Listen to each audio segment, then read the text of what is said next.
ठीक है ना। आज पहले नया चैप्टर शुरू करेंगे, उसके बाद हम लोग आगे बढ़ेंगे।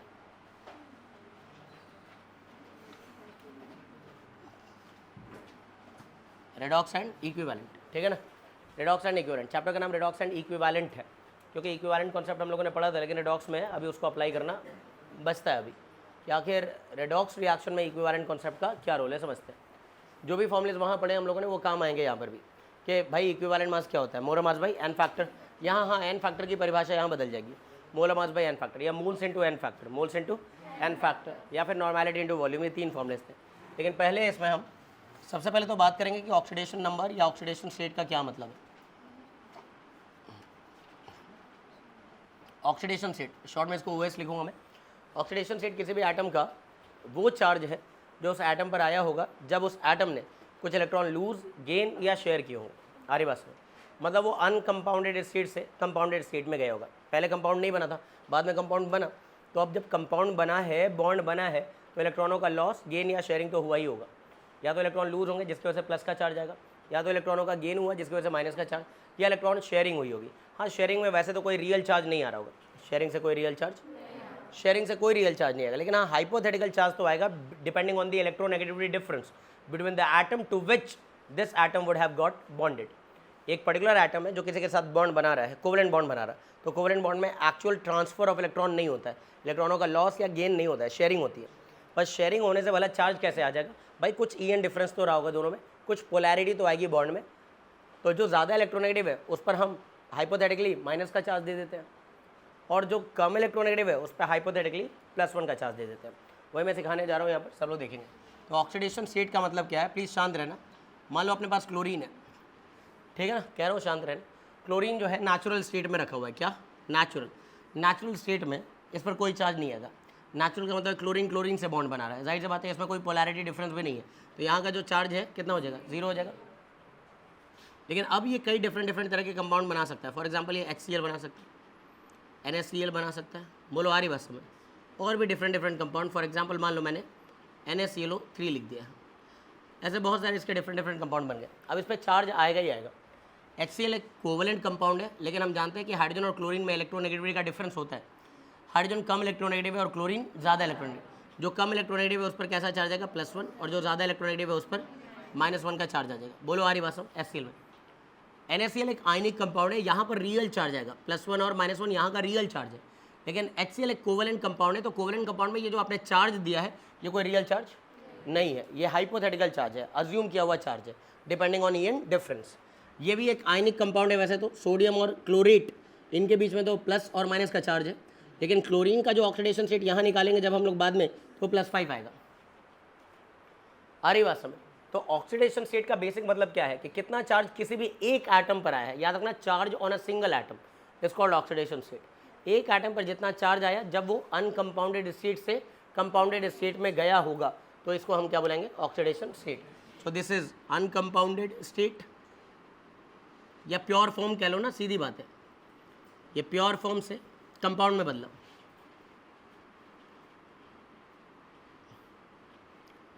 तो इस पर कुछ चार्ज आया ही होगा। बोलो आ रही बात।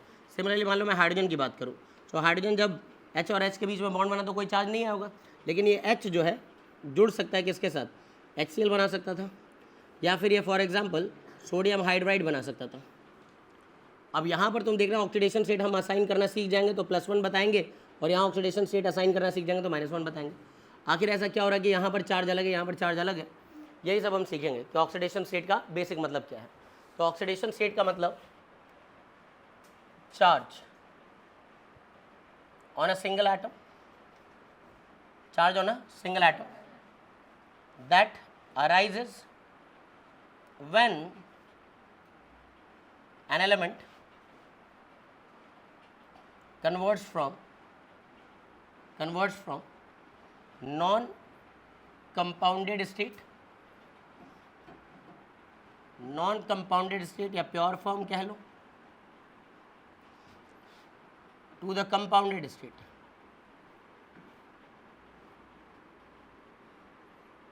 बोलो आ रही बात समझ। ये अच्छे से मैंने कहा कि ये जो ऑक्सीडेशन स्टेट है ये रियल चार्ज भी हो सकता है और हाइपोथेटिकल चार्ज भी हो सकता है। सो ऑक्सीडेशन स्टेट में भी रियल चार्ज किस केस में, आयनिक कंपाउंड, अरे हाँ है ना, in case of ionic compound ये रियल चार्ज है एंड ऑक्सीडेशन स्टेट में बी hypothetical charge, it may be a hypothetical charge. किस केस में हाइपोथेटिकल चार्ज होगा? Covalent, in case of covalent compounds, क्योंकि आयनिक कंपाउंड बने होंगे तो इलेक्ट्रॉनों के लॉस या गेन से, तो इलेक्ट्रॉनों का लॉस होगा तो पॉजिटिव चार्ज आएगा, इलेक्ट्रॉनों का गेन होगा तो, लेकिन इलेक्ट्रॉनों की शेयरिंग में कोई चार्ज नहीं आता है, ये बात तो हम लोग जान रहे हैं, बोलो है ना। अच्छा नेक्स्ट देखते हैं ज़रा। अब यहाँ पर ऑक्सीडेशन स्टेट डिटरमाइन करने के लिए कुछ रूल्स हैं। देखो पीरियोडिक टेबल में टोटल 118 एलिमेंट है। अब 118 के 118 एलिमेंट का चार्ज तुम याद नहीं रख सकते, तुम कुछ एलिमेंट के लिए नियम बना चुके हो, रूल्स बना चुके हो, और उनके जरिए किसी दूसरे का पता लगाया जा सकता है जिनके साथ वो बॉन्ड बना रहे हैं। बोलो आ रही बात समझ? तो देयर आर सर्टेन रूल्स है ना टू डिटरमाइन ऑक्सीडेशन स्टेट, वो लिखने जा रहे हैं हम लोग, rules to determine oxidation state. क्या रूल है? पहला केस मैं यहाँ पर डिस्कस कर लूँ, रूल से पहले एक केस समझ लो कि अगर कंपाउंड बना ही नहीं है, सिमिलर एटम के बीच में बॉन्ड है, तो वहाँ कोई चार्ज नहीं आएगा। सिमिलर एटम के बीच में कोई चार्ज नहीं आएगा, वहाँ ऑक्सीडेशन नंबर कितना बताना है? 0 बताना है। देखो ऑक्सीडेशन स्टेट और ऑक्सीडेशन नंबर में थोड़ा फर्क है, बताऊंगा मैं आगे जब एवरेज ऑक्सीडेशन नंबर और ऑक्सीडेशन स्टेट पढ़ लोगे। तो फिलहाल तो ऑक्सीडेशन स्टेट समझना कि ऑक्सीडेशन स्टेट सिर्फ एक एटम का ऑक्सीडेशन नंबर है, ऑक्सीडेशन स्टेट सिर्फ एक एटम का ऑक्सीडेशन नंबर है। तो oxidation state oxidation number same कहा जा सकता है जब एक ही एटम कंपाउंड में पड़ा हो, लेकिन कई बार क्या होता है ना कि दो सिमिलर एटम्स है, कार्बन कार्बन कार्बन, 3 कार्बन का कोई कंपाउंड है, वहाँ पर हो सकता है कि हर एक कार्बन का ऑक्सीडेशन स्टेट अलग अलग हो, कोई -2 पे है, कोई 0 पे है, कोई +2 पे है, कोई +4 पे, ऐसा हो सकता है। तो आखिर सवाल पूछा है ऑक्सीडेशन नंबर ऑफ कार्बन बताओ, तो वहाँ पर हम किसका बताएं? सबका तो अलग अलग है, तो वहाँ एवरेज निकाला जाता है। क्या निकाला जाता है? एवरेज। उसको ऑक्सीडेशन नंबर कह सकते हो तुम, लेकिन जब पर्टिकुलरली ये वर्ड आ जाए ऑक्सीडेशन स्टेट, तो ये किसी एक एटम का ऑक्सीडेशन नंबर है। मेरी बात समझ रहे हैं हाँ या ना? जबकि ऑक्सीडेशन नंबर एक्चुअली में सिमिलर एटम्स के ऑक्सीडेशन स्टेट का सम है या एवरेज है, ऐसा समझ लो। बोलो आ रही बात समझ? ठीक है ना, अभी समझ आएगा धीरे धीरे। अभी जो मैं बता रहा हूँ, कई टीचर्स जनरली हम लोग भी बोलचाल की भाषा में ऑक्सीडेशन स्टेट ऑक्सीडेशन नंबर एक ही चीज़ को बोल देते हैं, थोड़ा सा ही डिफरेंस है। बोलो आ रही बात समझ? ठीक है ना। Case 1, in uncompounded state oxidation state will be कितना? 0। सीधी बात है, ऑक्सीडेशन स्टेट 0 होगा। कब 0 होगा जी? जब कंपाउंड बना ही नहीं है। अब कंपाउंड कैसे नहीं बना, कैसे पहचानेंगे हम कि प्योर फॉर्म है? एलिमेंट का प्योर फॉर्म होना चाहिए। जैसे कोई भी मेटल आप लोग जानते होंगे, मेटल का सिंबल तो जानते होंगे, जैसे लिथियम Li लिखा जाता है, सोडियम Na। किसी भी मेटल के अंदर मिलियंस ऑफ मेटल के एटम्स है जिनके बीच में मेटालिक बॉन्डिंग होती है। क्या होती है? Metallic bonding. Metallic bonding metal atom के बीच का बॉन्ड है। अब सिमिलर एटम के बीच का बॉन्ड है तो कोई चार्ज नहीं आएगा। आ रही बात समझ? सोडियम मेटल का क्रिस्टल लाओगे तो उसके अंदर millions of sodium atom arrange जो होते हैं। आ रही बात समझ? लेकिन सारे के सारे चूंकि सोडियम एटम ही है तो उस पर कोई चार्ज नहीं आने वाला है। बोलो आ रही बात समझ? लिथियम हो गया, सोडियम हो गया, पोटेशियम हो गया, रुबीडियम हो गया, सीजियम हो गया, जिंक हो गया, आयरन हो गया, कोबाल्ट, कोई भी मेटल जानते हो तुम, है ना। आयरन के अलावा कॉपर, मैंगनीज, है ना, टिन, लेड, एल्यूमिनियम, जितने भी मेटल जानते हो इनका सिंबल ही इनका एलिमेंटल फॉर्म कहलाता है। और एलिमेंटल फॉर्म में ऑक्सीडेशन स्टेट कितना आ जाएगा? 0 आ जाएगा। क्रोमियम हो जाए, मर्क्यूरी हो जाए, एटसेट्रा एटसेट्रा। ये सब प्योर फॉर्म है, ऑक्सीडेशन नंबर यहाँ पर 0 लेके चलना है। अब जैसे अगर मैं कुछ दूसरे गैसेस की बात करूँ तो जैसे फ्लोरीन F2 के फॉर्म में पाया जाता है। फ्लोरीन से बॉन्ड बना है, इस पर कोई चार्ज नहीं आएगा। Chlorine Cl2, bromine Br2, iodine I2, oxygen O2 या फिर O3, ये दोनों एलोट्रोप्स है ऑक्सीजन के। तो O2 का मतलब क्या है? 2 ऑक्सीजन के बीच में बॉन्ड बना है, क्या इस पर कोई चार्ज आएगा? कोई चार्ज नहीं आएगा। O3 का मतलब क्या है? 3 ऑक्सीजन के बीच का बॉन्ड, कोई चार्ज नहीं आएगा यहाँ पर भी। सल्फर S8 या S2 के फॉर्म में पाया गया, मान लो S6 के फॉर्म में पाया गया, इन पर ऑक्सीडेशन नंबर कितना है? 0 है। सिमिलर एटम्स के बीच का बॉन्ड है, P4 0। आ रही है बात समझ? हाँ या ना? ठीक है ना। तो अगर कोई भी सब्सटेंस अपने प्योर फॉर्म में रखा हुआ है, मतलब यूँ समझे सिमिलर एटम के बीच में अगर बॉन्ड बन रहा है तो उस पर कोई चार्ज नहीं आने वाला है। तो इन सभी पर हम कह देंगे ऑक्सीडेशन स्टेट कितना है? 0 है। इन सभी पे ऑक्सीडेशन स्टेट 0 है। यहाँ से एक बात और समझ आती है कि मेटल के बीच में मेटालिक बॉन्डिंग होती है, और मेटालिक बॉन्डिंग में कोई इलेक्ट्रॉनों का लॉस गेन या शेयर तो नहीं हो रहा है, तो हम कह सकते हैं वहाँ कोई चार्ज नहीं आया। तो मेटालिक बॉन्डिंग 2 डिफरेंट मेटल के बीच में भी कराया जा सकता था। क्या कहा मैंने? मेटालिक बॉन्डिंग, दो डिफरेंट मेटल एटम्स के बीच में भी करा सकते हैं हम लोग, जिनको हम अलॉयज कहते हैं। क्या कहते हैं? तो अगर मेरे पास कोई भी अलॉयज हो, जैसे brass, bronze, steel, stainless steel, जो भी, तो किसी भी अलॉय में भी दोनों ही तीनों तरह के मेटल जिन जिनको भी मिक्स किया, ऑक्सीडेशन स्टेट निकालने को कहते तो क्या बोलूँगा? 0। सिमिलरली तुम जानते हो कि मरकरी के साथ जो अलॉय बनता है उसको अमेलगम कहते हैं हम लोग। क्या बोलते हैं? अमेलगम। तो बाई चांस कोई पूछे NaHg में सोडियम का ऑक्सीडेशन नंबर क्या है, हम 0 बोलेंगे, वरना बच्चा तो इसको कुछ और बता के आएगा, +1 बोल के आ जाएगा। लेकिन सोडियम और मरकरी मेटल ही मेटल तो हैं, दोनों के बीच में क्या हुआ? Metallic bonding. मेटालिक बॉन्डिंग में कोई चार्ज, तो सोडियम अमेलगम में ऑक्सीडेशन नंबर पूछा जाए तो क्या बताना है? 0 बताना है। जिंक अमेलगम में पूछा जाए तो 0, एटसेट्रा एटसेट्रा। तो किसी भी अमेलगम में भी हम क्या बोल सकते हैं? ऑक्सीडेशन स्टेट कितना हो जाएगा? 0 हो जाएगा, क्योंकि अमेलगम भी एक तरह से क्या है? अलॉय ही तो है। बोलो है कि नहीं? ठीक है, पहला रूल मेरे ख्याल से, पहला केस क्लियर हो गया होगा कि प्योर फॉर्म में ऑक्सीडेशन स्टेट कितना लेके चलना है। इस चैप्टर के जान ऑक्सीडेशन नंबर निकालने पे, जिन बच्चों को ऑक्सीडेशन नंबर जितना स्लो निकालना आएगा उनकी स्पीड आगे स्लो होनी ही होनी है। तो ऑक्सीडेशन स्टेट के नियमों को बिल्कुल दिमाग में बिठा लेना है, ठीक है ना। केस 1 तो ये हो गया। अब केस 2 की हम बात करें तो देखिए जी, अगर आपके एलिमेंट ने कंपाउंड बनाया है तो जनरली वहाँ ऑक्सीडेशन नंबर 0 नहीं आएगा। कुछ केस में आ जाएगा, वो अलग बात है, क्योंकि वहाँ एवरेज ही 0 हो जाता है, वो मैं पढ़ा दूंगा। आ रही बात समझ? So in compounded state oxidation state will not be equal to 0। Oxidation state 0 नहीं होने वाला है। तो क्या होगा और कैसे निकाला जाएगा, उसके लिए मैं कम से कम 8-9 रूल्स लिखने जा रहा हूँ, 10 रूल लिखूंगा एटलीस्ट, उसमें आपको सारे कॉन्सेप्ट मिल जाएंगे, ठीक है। तो चलते हैं अगले पेज पर, पहले फोटो ले लीजिए। ओके, केस 2 पर आ गए हैं। अब यहाँ पर कुछ सर्टेन रूल्स हैं, सब लोग देखेंगे ध्यान से। रूल नंबर 1, पहला रूल ये है कि अल्कली मेटल का हमेशा ही किसी भी कंपाउंड में ऑक्सीडेशन स्टेट +1 ही आना है। आ रही बात समझ? सो oxidation state of alkali metal, AM लिख रहा हूँ मैं, AM का मतलब बता दो, इज +1 ऑलवेज। अब +1 ही क्यों है सर? क्यों हमेशा ही +1 है? अरे एक ही वैलेंस इलेक्ट्रॉन होता है और मोस्ट इलेक्ट्रोपॉजिटिव एलिमेंट का ग्रुप है, ग्रुप नंबर 1 पीरियोडिक टेबल में सुना होगा। बोलो आ रही बात समझ?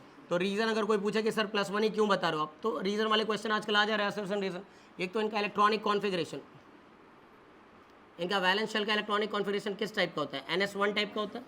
इसका मतलब they have only 1 valence electron.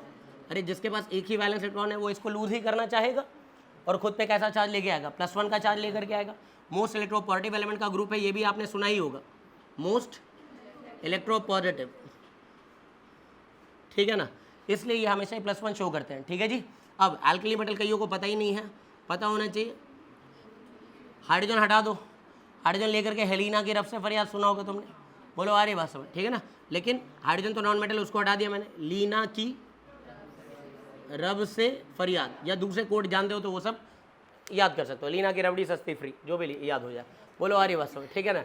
अब सुनो ध्यान से, तो बेसिकली ये +1 पे ही दिखेंगे। जितने भी एग्जाम्पल जानते होगे तुम सब, सर सोडियम के बहुत सारे कंपाउंड में जानता हूँ, NaCl, अच्छा ठीक है, Na2SO4 और Al2SO4 होल थ्राइस, ये कौन सा एग्जाम्पल? सोडियम का रखना है ना तुम्हें, ठीक है ना। Na3PO4, अब Na2SO4.10H2O, NaBr, बोलो आ रही बात समझ?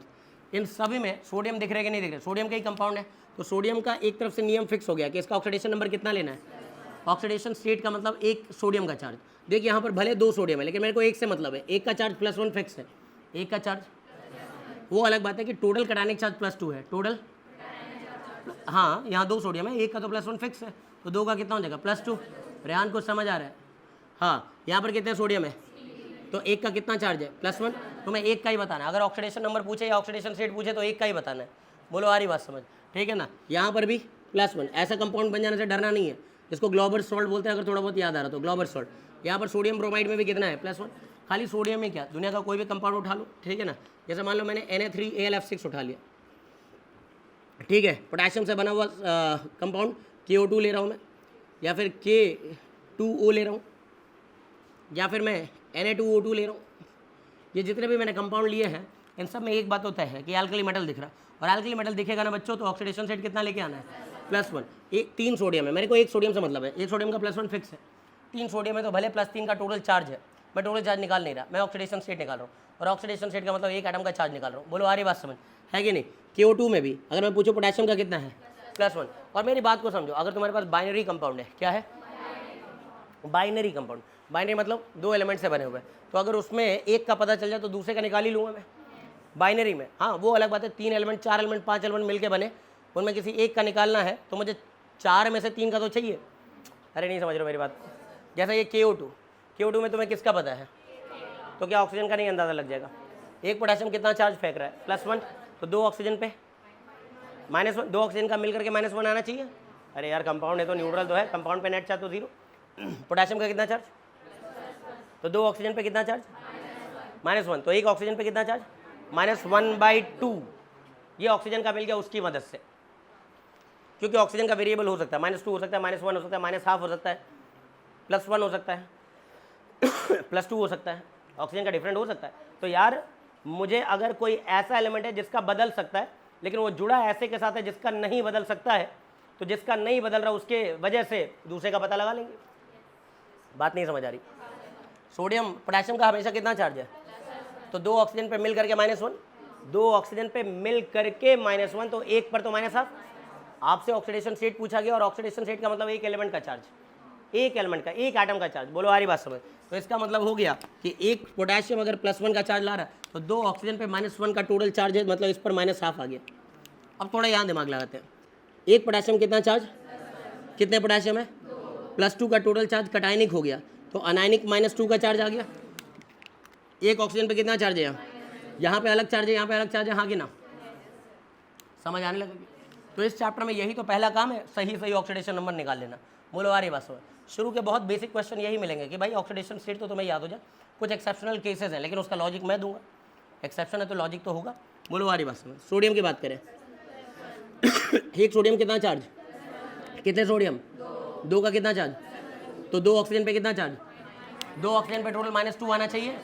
ये 2 कटायन मिल करके +2 चार्ज ला रहे हैं, तो 2 अनायन मिल करके -2 का चार्ज, तो एक अनायन पर कितना आ जाएगा -1, एक ऑक्सीजन पे -1 चार्ज है। आगे मैं पढ़ाऊंगा कि जिन ऑक्सीजन पे -1 चार्ज आ रहा है उसको परऑक्साइड कहते हैं। क्या कहते हैं, जिन पर -1/2 चार्ज आ रहा है उनको सुपर ऑक्साइड कहते हैं। बोलो आ रही बात समझ। तो इसलिए ये कॉन्सेप्ट जानना बड़ा जरूरी हो जाता है, ठीक है ना। तो रूल्स पहले मैं सारे के सारे लिख दूं ताकि आगे तुम लोग को दिक्कत ना हो। KO3 लिख दिया, मान लो KO3। अरे तो KO3 को कैसे सोचेंगे, एक पोटेशियम है, एक पोटेशियम का चार्ज कितना है, तो 3 ऑक्सीजन पे -1, एक पोटेशियम पे +1 तो 3 ऑक्सीजन पे, तो हर एक पर -1/3। लो भैया मिल गया इसका भी। मुझे सिर्फ एक का पता है तो उसकी मदद से मैं बाकियों का तो ढूंढ लूँगा। बोलो हाँ या ना, ठीक है ना। तो पहला रूल क्लियर हो गया है। क्या एल्कली मेटल का हमेशा क्यों +1 होता है, क्योंकि वो मोस्ट इलेक्ट्रोपॉजिटिव है, उसके आउटर मोस्ट शेल में एक ही वैलेंस इलेक्ट्रॉन है, जनरल कॉन्फिगरेशन NS1 है, तो ये लूज कर देता है +1 पे जाने के लिए। बोलो आ रही बात समझ।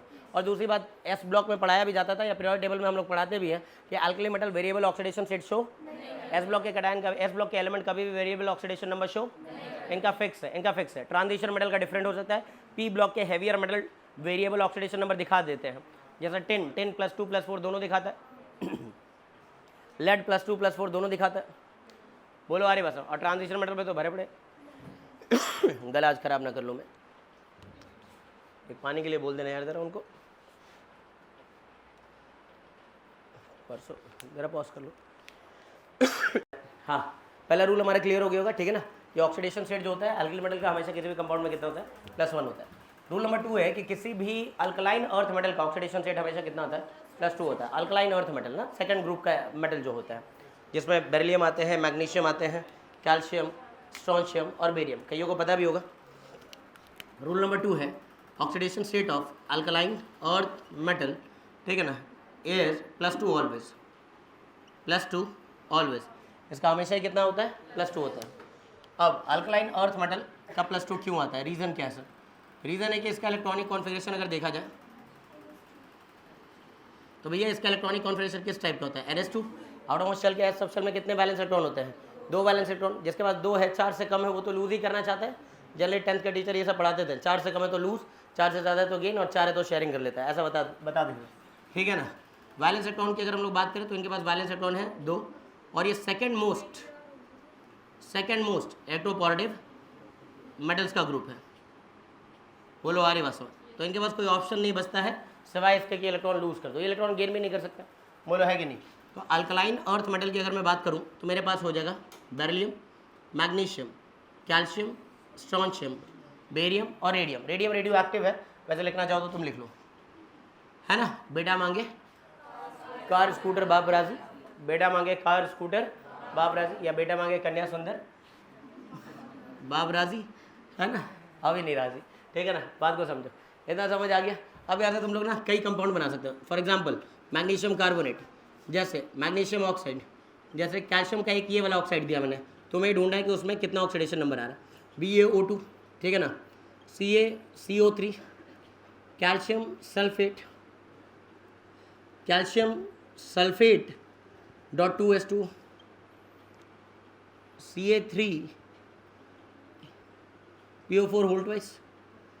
ऐसे डिफरेंट डिफरेंट कंपाउंड बना दिएगा और इसमें ऑक्सीडेशन स्टेट पूछा जा रहा है। आदित्य ध्यान देना, ठीक है ना। एक मैग्नीशियम का कितना चार्ज होगा, +2। यहाँ भी एक ही मैग्नीशियम है तो +2, एक ही कैल्शियम है तो +2। और सुनो, एक कैल्शियम का +2 है तो 2 ऑक्सीजन पे -2। अरे एक कैल्शियम पे +2 तो 2 ऑक्सीजन पे, लेकिन एक ऑक्सीजन पे।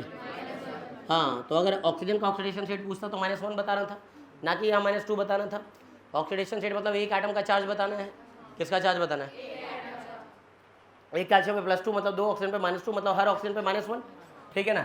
यहाँ पर भी एक बेरियम पे +2, 2 पे -2, हर एक पर -1, एक कैल्शियम पर, एक कैल्शियम पर, यहाँ पर भी कैल्शियम है। कौन सा कंपाउंड है? जिप्सम है ये। और यहाँ पर भी कितना आएगा? +2 ही आएगा। बोलो आर्य भाषा, पहला रूल क्लियर हो गया।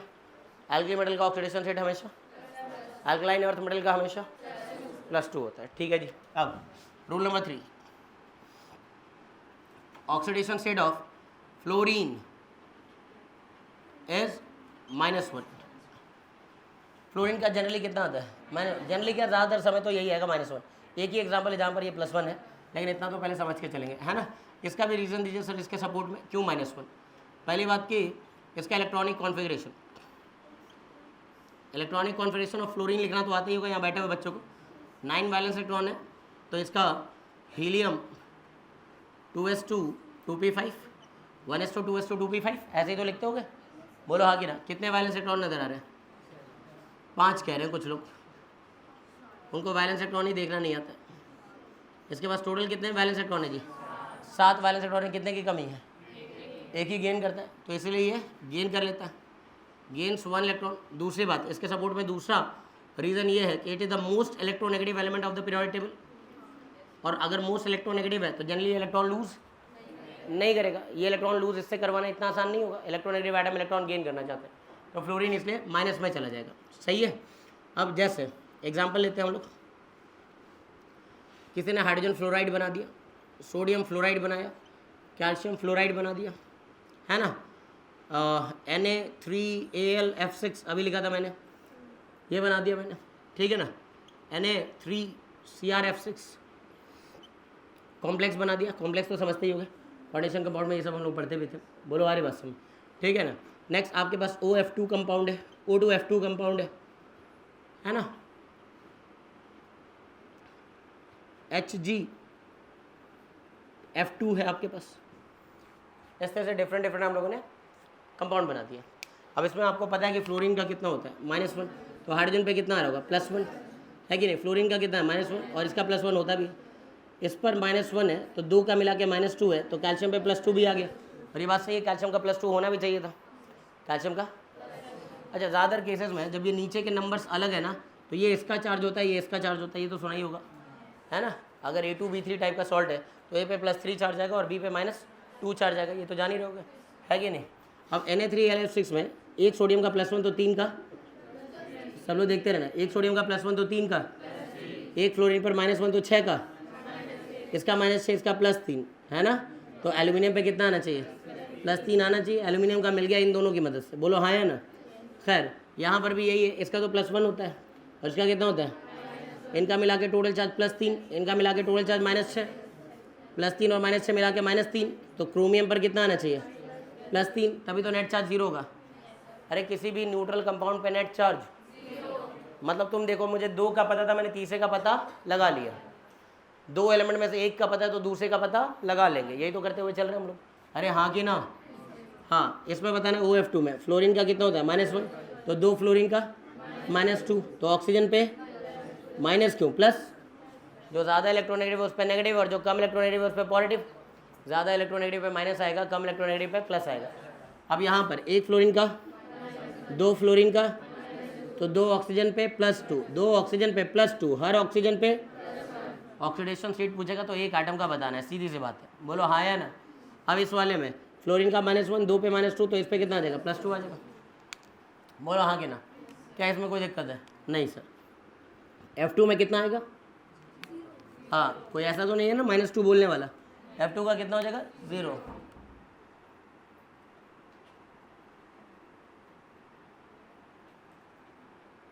F2 0 हो जाएगा, बोलो है कि नहीं, ठीक है ना। अब अगर देखिए हम लोग यहाँ पर एक एग्जाम्पल देखो भैया, HOF, क्या HOF, hypofluorous acid, hypofluorous acid. किसी भी ऑक्सो एसिड में ना एक बात हम लोग करेंगे कि ऑक्सीजन का हमेशा -2 होता है। ऑक्सीजन का कितना होता है? -2। ऑक्सो एसिड में कार्बोनिक एसिड, जैसे यहाँ पर कार्बोनिक एसिड भी कहीं हो अगर by chance, carbonic acid, sulphuric acid, nitric acid, phosphoric acid, हर जगह ऑक्सीजन का -2 होता है। तुमसे तो बाद में बात करूँगा। ये +1 है तो ये भी कितना होना चाहिए? +1। यहाँ फ्लोरीन का +1 होता है। फ्लोरीन का कितना होता है? हाइपोफ्लोरस एसिड में फ्लोरीन का ऑक्सीडेशन नंबर कितना बताना है? +1 बताना है। बोलो बात क्लियर हो गई। कितने रूल्स पढ़ा दिए? 3। एल्कली मेटल में, अल्कलाइन अर्थ मेटल में फ्लोरीन का 3 रूल क्लियर है। चौथा रूल भी यहीं पर देखते हैं। Rule number 4, oxidation state of aluminium is +3। Generally लिख रहा हूँ मैं, वैसे तो आपको जितने भी आपको अपने सिलेबस में एल्यूमिनियम का दिखेगा +3 ही दिखेगा, है कि नहीं। वैसे भी ग्रुप 13 का एलिमेंट है ये तो। और एल्यूमिनियम का कॉन्फिगरेशन भी अगर तुम्हें लिखना आता हो तो नियॉन 3s2 3p1, बोलो हाँ कि ना। आ रही बात समझ? कितने वैलेंस इलेक्ट्रॉन है इसके पास? 3 है, बोलो आ रही बात समझ। तो इसका ऑक्सीडेशन स्टेट कितना आएगा? +3 आ जाएगा। कोई भी एग्जांपल ले लो, AlCl3, Al2O3, कंपाउंड बनाओ तो सही, है ना। Na3AlF6, बोलो बात समझ आ रही क्या। लिथियम एल्यूमिनियम हाइड्राइड सुना होगा, पावरफुल रिड्यूसिंग एजेंट, बोलो है कि नहीं, ठीक है ना। AlCl3 लिख दिया क्या मैंने? चलो अब इसमें बताना आपको। एल्यूमिनियम का मैंने क्या बोला? +3, तो 3 क्लोरीन पे -3, हर क्लोरीन पे -1। एल्यूमिनियम का कितना? वैसे भी मैंने बोला नीचे का नंबर अलग हो ना, तो ऐसे कर दो, ये +3 है तो ये -2 है, तभी चार्ज बैलेंस भी होगा। एक एल्यूमिनियम पे +3 तो 2 का +6, एक ऑक्सीजन पे -2 तो 3 का -6, चार्ज बैलेंस हो भी गया। अरे बोलो हाँ कि ना। एक सोडियम का हमेशा, एक फ्लोरीन का हमेशा +3 -6, +3 -6, तो बीच वाले पे +3, तभी चार्ज बैलेंस होगा। अरे बोलो हाँ या ना। नेक्स्ट इस वाले में लिथियम का हमेशा, एल्यूमिनियम का हमेशा 3 और 1 4, तो इस पर -1 आ रहा होगा। हाइड्रोजन का यहाँ -1 आ रहा होगा। हाइड्राइड हाइड्राइड हाइड्राइड आने का मतलब -1, बोलो आ रही बात समझ, ठीक है ना। नेक्स्ट एल्यूमिनियम का और कोई कंपाउंड बताओ। पोटैश एलम सुना है क्या? K2SO4 dot L2SO4 whole thrice dot 24H2O। अब इस कंपाउंड में अगर बाई चांस कोई तुमसे एल्यूमिनियम का पूछे, तुम लगाने लगोगे पता नहीं कितने सारे इक्वेशन और लास्ट में पहुंचोगे कि +3 है। याद ही रख लो, फायदा है। बोलो आ रही बात समझ कि एल्यूमिनियम का हमेशा कितना? +3 है, बोलो है कि नहीं। कोई कॉम्प्लेक्स बना के दे दे एल्यूमिनियम का, जैसे ये तो एक कॉम्प्लेक्स दिया ही मैंने एल्यूमिनियम का। मान लो आपको ये मिल जाए AlOH होल 4 -1, इस तरह का कोई कॉम्प्लेक्स लिख दे, या AlH2O होल 6 3+, है ना, इस तरह के कॉम्प्लेक्स दे दे। कॉम्प्लेक्स मतलब कोऑर्डिनेशन कंपाउंड, क्लास 12 पहले बुक का आजकल लास्ट चैप्टर वही है। +3 और ये भी क्या है? +3 आना ही आना है। वैसे भी वाटर एक न्यूट्रल लीगेंड है, सुना तो होगा। कोऑर्डिनेशन कंपाउंड में लीगेंड, सेंट्रल मेटल एटम, ये सब तो जानते हैं। तो ये न्यूट्रल है तो इसका कोई चार्ज, इसका कोई चार्ज नहीं होता है। तो इसका मतलब जो भी डब्बे पे चार्ज आ रहा है, स्क्वायर ब्रैकेट पे जो भी चार्ज आ रहा है, वो एल्यूमिनियम की वजह से आता है। बोलो हाँ या ना। कितने रूल्स हो गए? पहला रूल एल्कली मेटल का, दूसरा एल्कली अर्थ मेटल का, तीसरा फ्लोरीन का, चौथा एल्यूमिनियम का। अब आते हैं आगे, है ना। पहले हाइड्रोजन से रिलेटेड रूल है, ऑक्सीजन से रिलेटेड रूल है, देखते हैं। 4 रूल हो गए हैं। Coming to the 5th rule, rules related to hydrogen. शांत हो जाएंगे। Rules regarding hydrogen. देखो भाई, हाइड्रोजन की अगर हम लोग बात करें, इसका कॉन्फिगरेशन 1s1 होता है, सब लोग जान रहे हैं, एक ही इलेक्ट्रॉन होता है। इसके पास कितने वैलेंस इलेक्ट्रॉन है? इसके पास वैलेंस इलेक्ट्रॉन 1 है। There is only 1 valence electron. इसका मतलब है कि ये इलेक्ट्रॉन एक लूज भी कर सकता है +1 पे जाने के लिए, और एक गेन कर सकता है ना, अपना डुप्लीट पूरा करने के लिए, हीलियम जैसा इलेक्ट्रॉनिक कॉन्फिगरेशन अचीव करने के लिए। तो अब किसके साथ लूज करेगा और किसके साथ गेन करेगा ये डिपेंड करेगा किसके साथ बॉन्ड बना रहा है। अगर मेटल के साथ ये बॉन्ड बनाएगा तो मेटल का काम इलेक्ट्रॉन देना, मेटल इसको इलेक्ट्रॉन देगा। मेटल को अपने ऊपर प्लस का चार्ज चाहिए, मेटल को अपने ऊपर प्लस का चार्ज पसंद है, तो वो इलेक्ट्रॉन देगा, तो बदले में हाइड्रोजन को इलेक्ट्रॉन लेना होगा। बोलो आ रही बात समझ? मतलब यहाँ पर ये पता चल गया कि with metals oxidation state of hydrogen कितना लिया जाएगा? -1। ये समझ आ गया तो बता दो। क्योंकि मेटल आएगा, मान लो ये कोई मेटल है और ये H2 से हाइड्रोजन से रिएक्ट करके MH बना रहा है। क्या बना रहा है? अगर ये अल्कली मेटल है तो बाई चांस, ठीक है ना। जैसे मेटल पे कितना चार्ज है? 0। हाइड्रोजन पे भी कितना चार्ज है? और हाइड्रोजन पे अब कितना आया? और ये मान लो कोई अल्कली मेटल है तो +1। बोलो हाँ या ना? कोई भी अल्कली मेटल है तो इस प्रोसेस में हम देख सकते हैं कि मेटल जो है पहले कहाँ था और कहाँ चला गया है। अच्छा तुम सब पढ़े लिखे हो, ड्रॉपर बैच के बच्चे हो। ऑक्सीडेशन नंबर बढ़ना मतलब ऑक्सीडेशन होना।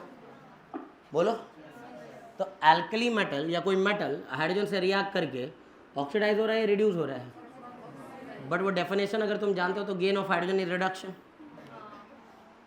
गेन ऑफ हाइड्रोजन इज यहाँ नहीं लगेगा। बोलो आ रही बात समझ? ठीक है ना। Gain of hydrogen is reduction metal के साथ तो नहीं लगेगा क्योंकि यहाँ तो ऑक्सीडेशन ही हुआ है। बोलो आ रही बात समझ? फॉर एग्जाम्पल आपके पास सोडियम मेटल था और मान लो किसी कंडीशन में हाइड्रोजन के साथ रिएक्ट करके NaH बना रहा, सोडियम हाइड्राइड बना रहा, इसको हम हाइड्राइड बोलते हैं। जनरली इसको मेटल हाइड्राइड कहा जाएगा। क्या कहा जाएगा? Metal hydride. बोलो आ रही बात समझ? तो ये 0 पर है और ये कहाँ गया? +1 पर। सोडियम का तो +1 होता ही है ना, तो हाइड्रोजन का कितना आएगा? -1। तो यहाँ हाइड्रोजन रिड्यूस हुआ है, सोडियम तो ऑक्सीडाइज हुआ है। तो हाइड्रोजन की प्रेजेंस में ये मेटल क्या हो गया? ऑक्सीडाइज। जबकि हाइड्रोजन को गेन करने के बाद इसको क्या होना चाहिए था? रिड्यूस।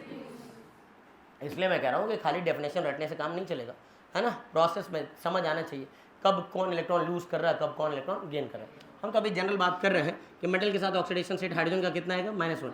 कोई भी मेटल का हाइड्राइड उठा लो, जैसे सोडियम का हाइड्राइड मैंने लिख दिया NaH, पोटेशियम का हाइड्राइड KH, है ना, कैल्शियम का हाइड्राइड CaH2, मैग्नीशियम का हाइड्राइड MgS2, लिथियम का हाइड्राइड LiH, है ना, लिथियम एल्यूमिनियम का हाइड्राइड LiLH4, नहीं, सोडियम और बोरॉन का हाइड्राइड NaBH4, सोडियम बोरो हाइड्राइड। सुना तो होगा ये सब, बोला है कि नहीं। एल्यूमिनियम का भी तुम चाहो तो अलग से हाइड्राइड बना सकते हो, AlH3। इन सभी में अगर हम बात करें तो हाइड्रोजन का ऑक्सीडेशन नंबर कितना आएगा? क्योंकि अल्कली मेटल का आपने सर रूल नंबर 1 लिखवाया है, +1 होता है। सोडियम का कितना लिखवाया? +1, तो हाइड्रोजन पे -1। पोटेशियम का लिखवाया +1, तो हाइड्रोजन पे -1। कैल्शियम पे लिखवाया आपने +2, तो 2 हाइड्रोजन पे -2, हर हाइड्रोजन पे -1। मैग्नीशियम का आपने बोला +2, 2 हाइड्रोजन पे -2, हर एक पर -1। एक लिथियम का आपने बोला +1, एक एल्यूमिनियम का आपने बोला +3, सब मिला के 4 पॉजिटिव, 4 हाइड्रोजन पर 4 नेगेटिव, हर हाइड्रोजन पे -1। एक सोडियम पे +1, एक बोरॉन पे +3, एक हाइड्रोजन पे -1, चार्ज बैलेंस हो जाएगा। 1 3 4 नेगेटिव, +3 -1, चार्ज बैलेंस हो जाएगा।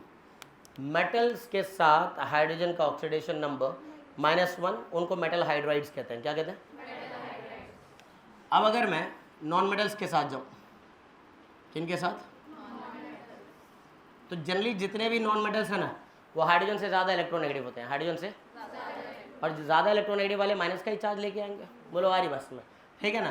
थोड़ा पीरियोडिक टेबल में अगर आइडिया हो नॉन मेटल्स का, तो ये मान लो हाइड्रोजन है, सबकी इलेक्ट्रोनेगेटिविटी वैल्यू बता देते हैं पॉलिंग स्केल पर कितनी होती है। ये अगर हाइड्रोजन है तो इसके ठीक नीचे कौन है? लिथियम है। लिथियम के बराबर में beryllium, boron, carbon, nitrogen, oxygen, fluorine, second period के एलिमेंट है। आगे नियॉन है, वो तो बॉन्ड नहीं बनाता, तो उसकी पॉलिंग स्केल पर इलेक्ट्रोनेगेटिव वैल्यू क्या ही बताए।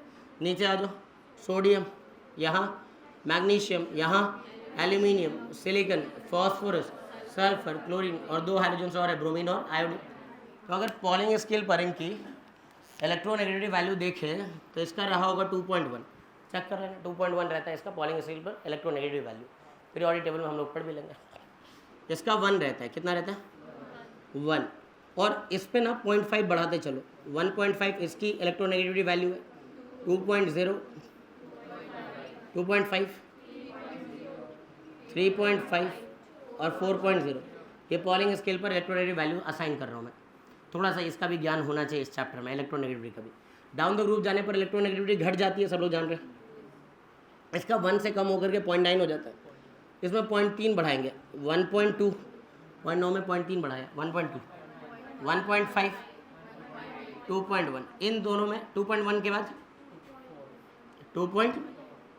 कितना गलत जोड़ रहा हूँ क्या मैं? 1.8 हो जाएगा ना ये, और ये 2.1 हो जाएगा। बोलो हाँ कि ना? इसमें 0.4 बढ़ जाता है, 2.5 है, ये 3.0 है।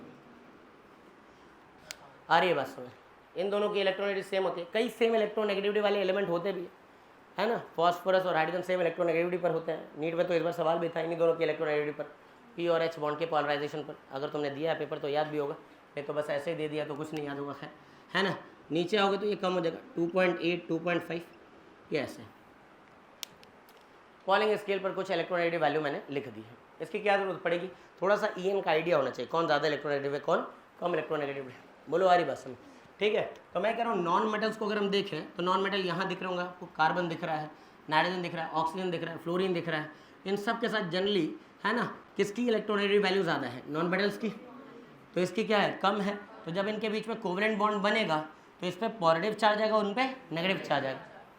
इलेक्ट्रॉनों की शेयरिंग हुई, कोवेलेंट बॉन्ड बना, तो मैंने कहा कि कोवेलेंट बॉन्ड के अंदर रियल चार्जेस तो नहीं आते हैं, हाइपोथेटिकल चार्जेस आते हैं।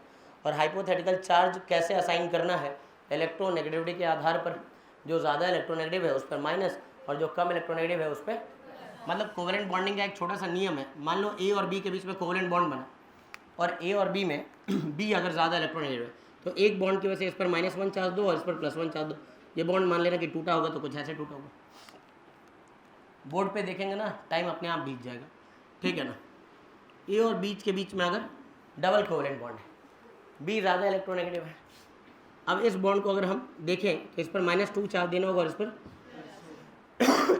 स्ट्रक्चर से अगर ऑक्सीडेशन नंबर निकालना है तो ऐसे देखना है, बॉन्ड को पोलराइज करके पूरी तरह से आयनाइज करके देखना है। ए ट्रिपल बॉन्ड बी है और आपको यहाँ पर ऑक्सीडेशन नंबर असाइन करना है, तो 3 बॉन्ड की वजह से कम इलेक्ट्रोनेगेटिव वाले पर पॉजिटिव और ज़्यादा इलेक्ट्रोनेगेटिव वाले पर नेगेटिव। जितने बॉन्ड है उतने बॉन्ड तोड़ करके देखेंगे। मैं एक एग्जांपल एक आध रख भी देता हूँ तुम्हारे सामने। मान लो मेरे पास HCl ही है ना, तो इसमें कौन ज़्यादा इलेक्ट्रोनेगेटिव है? तो हम यही तो कर रहे थे कि ये ज़्यादा इलेक्ट्रोनेगेटिव है तो इस पर -1 दे दो, इस पर +1 दे दो।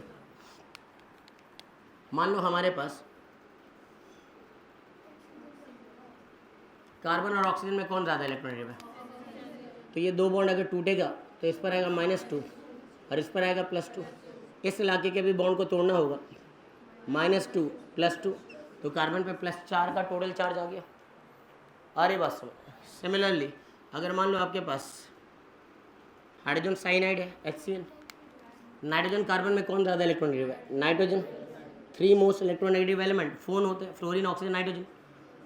तो ये टूटेगा तो इस पर आएगा -3 और इस पर आएगा +3। लेकिन नहीं, अभी इधर से भी तोड़ो, कार्बन हाइड्रोजन में हाइड्रोजन कम इलेक्ट्रोनेगेटिव है, प्लस कार्बन पे टोटल चार्ज +2 आएगा, नाइट्रोजन पे -3 आएगा। तो ये थोड़ा सा नियम यहीं पर देख लेते हैं कि अगर आपको स्ट्रक्चर पता है किसी कंपाउंड में, कोवेलेंट कंपाउंड का स्ट्रक्चर पता है, तो आप हर एक एटम का ऑक्सीडेशन नंबर निकाल सकते हो इस बॉन्ड को तोड़ने वाले मेथड से।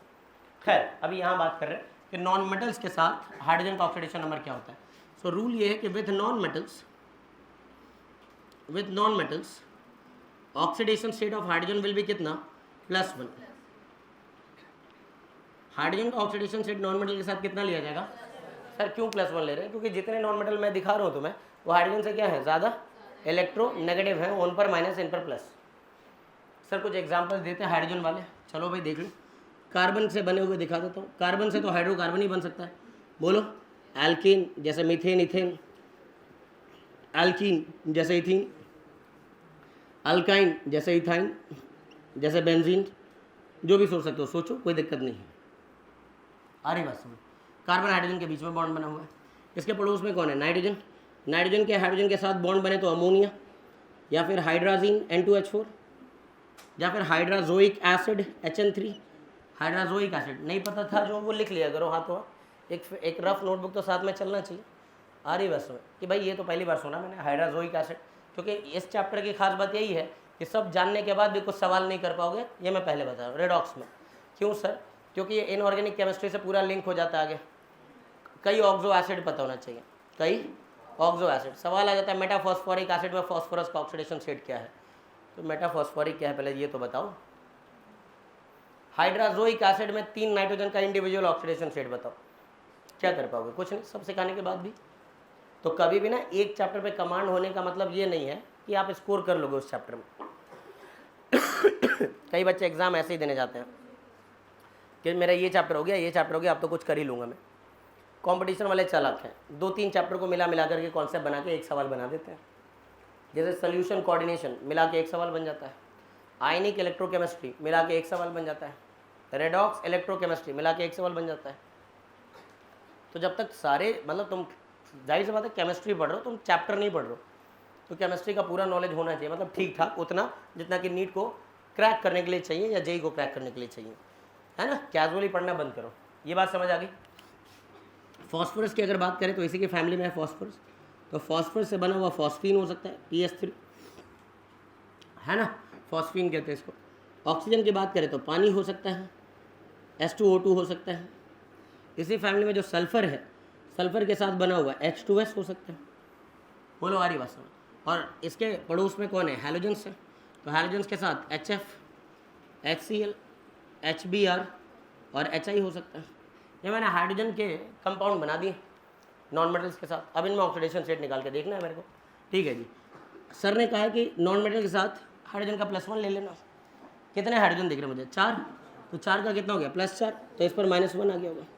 ये समझ आ गया, जैसे चार्ज दे रहा हूँ मैं वो समझ आ रहा है क्या? बोलो भाई। हाँ, कितना +1, तो 6 का कितना +6, तो 2 कार्बन पे -6, हर एक पर -3। बात समझ आ रही। एक हाइड्रोजन का +1, 4 हाइड्रोजन का +4, 2 कार्बन पे -4, हर एक पर -2। एक हाइड्रोजन पे +1, 2 हाइड्रोजन पे +2, 2 कार्बन पे -2, हर एक पर -1। एक हाइड्रोजन पे +1, 6 हाइड्रोजन पे +6, 6 कार्बन पे -6, हर कार्बन पे -1। तो समझ आ रहा है क्या? अरे हाँ यार। तो इस तरह से मैं ऑक्सीडेशन रेट सबका ही निकाल ले रहा हूँ, कोई एक्स वाला मेथड नहीं लगा रहा हूँ। अंत में लास्ट मेथड में लिखवाऊंगा भाई, रूल नंबर 10 लिखवाऊंगा कि एक्स वाले मेथड से ही सॉल्व करना होता है।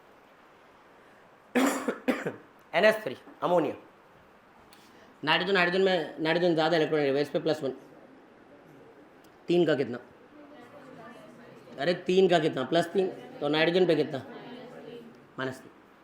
एक हाइड्रोजन का कितना, 4 हाइड्रोजन का कितना +4, तो 2 नाइट्रोजन पे कितना -4, 2 नाइट्रोजन पे -4, तो हर एक नाइट्रोजन पे कितना। तुम्हें तो एक का बताना है, ऑक्सीडेशन स्टेट पूछे तो एक का बताना है।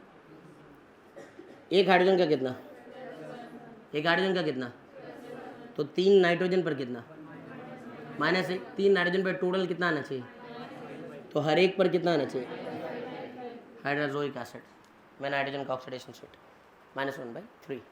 समझ आने लगी ये बात है। +1 -3 करेक्ट है। हाइड्रोजन का कितना +1, 2 का +2, तो 1 पर -2। हाइड्रोजन का कितना +1, 2 हाइड्रोजन का +2, 2 ऑक्सीजन पे -2, हर एक ऑक्सीजन पे -1।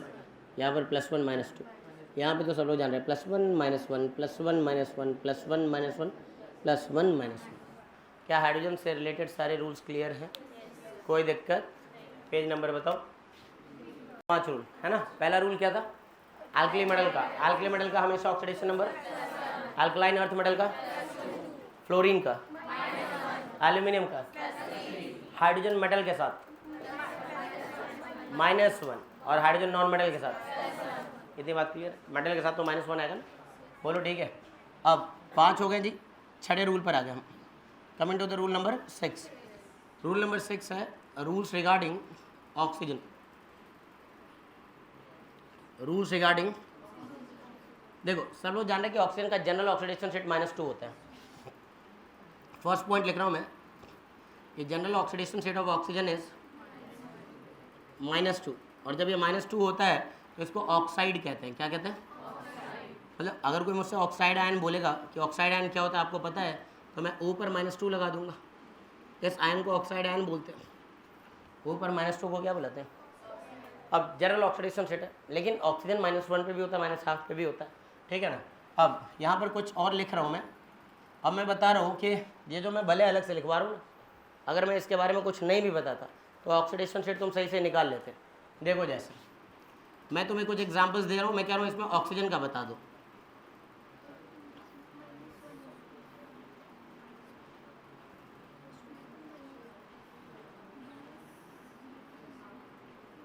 मैं कह रहा हूँ इनमें ऑक्सीजन का बता रहा है। मुझे एक बात बताओ, क्या तुम सही सही आंसर नहीं टिक करके आ जाओगे?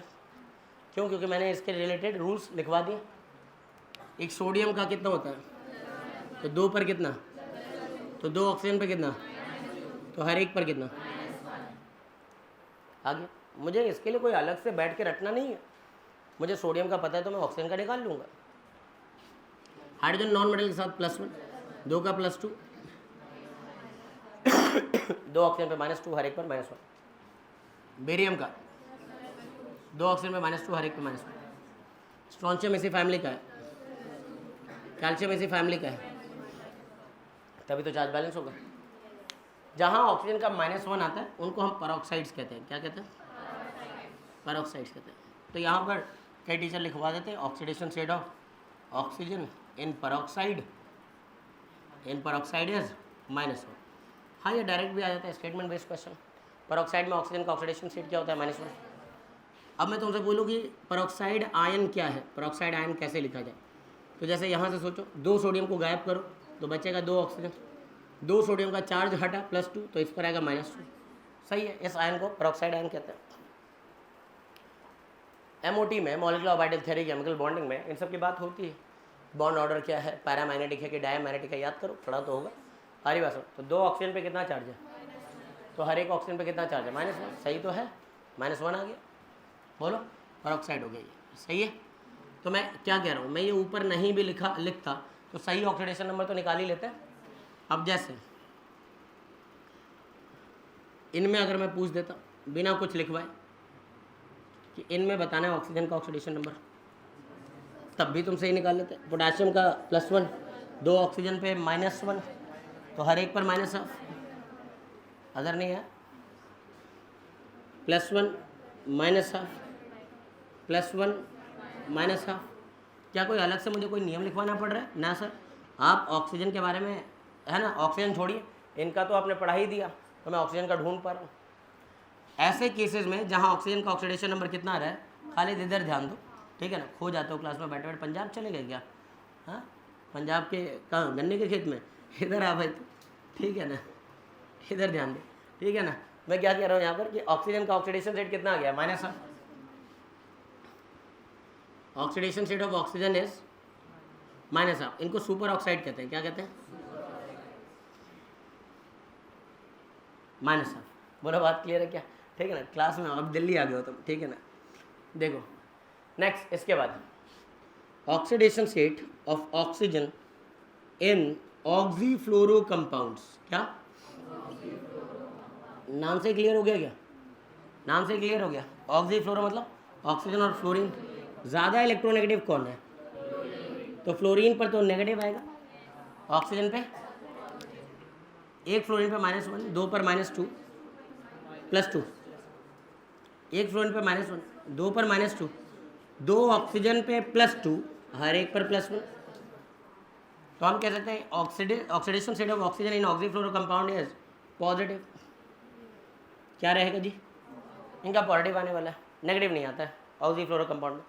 और एक ओजोनोइड्स जानते हो क्या?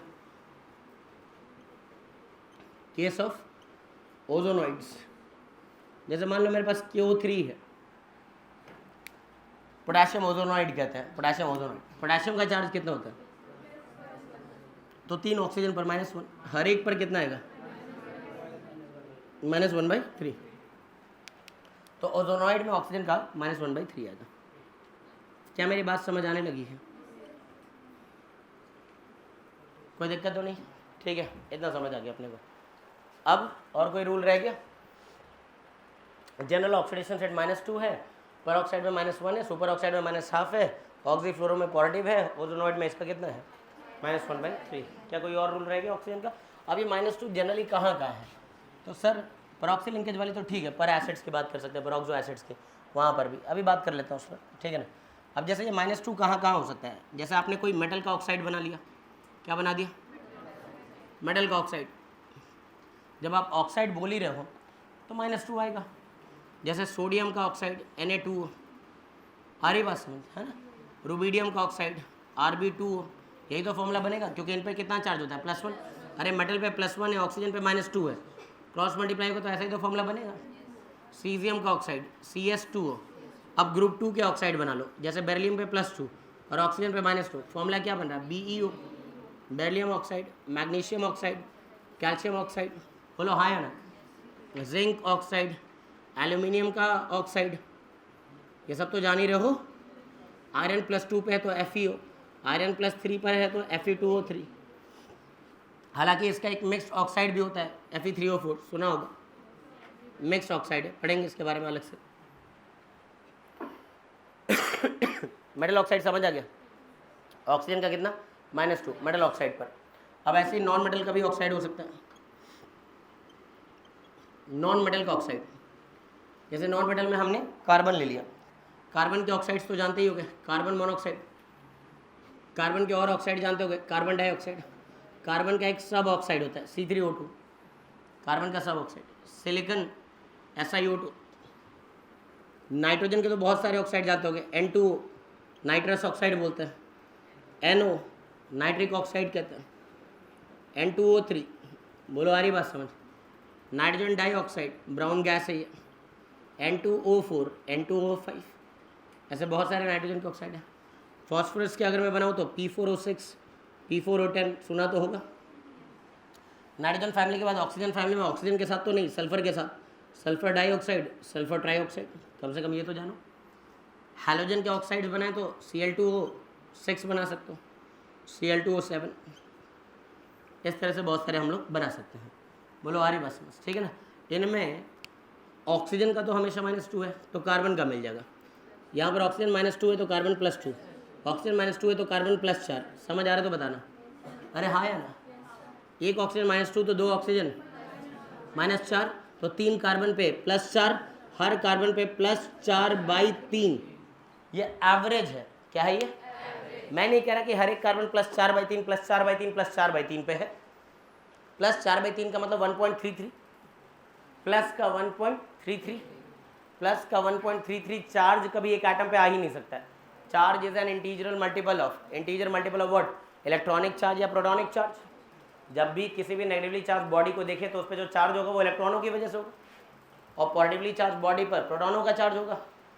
तो भला किसी पे 1.2 चार्ज कैसे आ सकता है, 1.3 चार्ज कैसे आ सकता है?